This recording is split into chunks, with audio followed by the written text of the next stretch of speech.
So let me talk a little bit about how we're recalibrating the way we think about the whole curriculum and management education, right? There's some fundamentals that will always be fundamental. Innovative, path-bending leaders of any kind are going to need to know the accounting, they need to know the finance, they need to know the marketing, et cetera, right? But there was something we felt we were missing. We needed to connect it to some of the big trends in the economy and some of the ways that value is getting created, how those ways are changing. So let me give you some example here. As we think about a set of skills that is connected to those underlying disciplines and functional areas, but go beyond them, integrate them in a new way. Let me talk about a capabilities integrated curriculum, where those capabilities are really aimed at the needs of this modern economy over the next 10 or 20 years.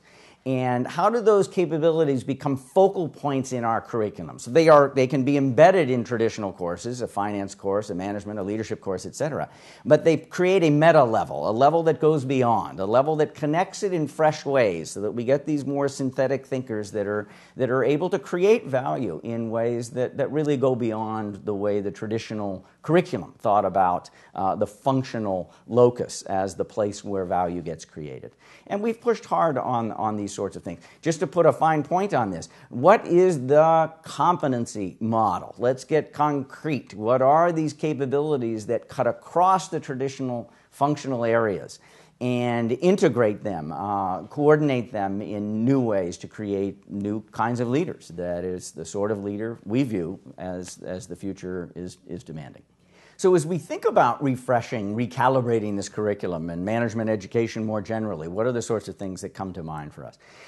These are fundamental change challenges for an academic institution. It would be in the private sector as well, right? So we have a lot of people who are deep experts in their fields, whether that is psychology and management or finance and accounting, et cetera.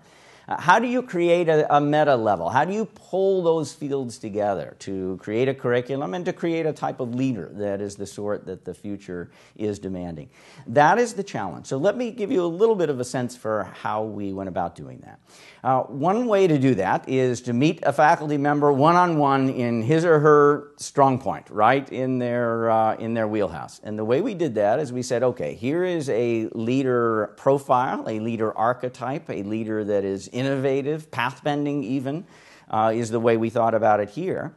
And then a number of us who are tied to a number of different fields, we would meet with every faculty member. So let me take an individual faculty member who teaches microeconomics. We will have read the syllabus of that faculty member, and then we will go meet that faculty member and say, this archetype, this innovative leader, when we read your syllabus, here were the points that came out of your course. Are we missing something? What do you get when we do that projection of this leader type onto your course? And faculty members will talk about that because you're right in their space. And every single conversation we had that looked like that was very, very productive. What did that create? That created a bunch of handles, a bunch of focal points, a bunch of different ways for us to think about, so what's emerging from this process?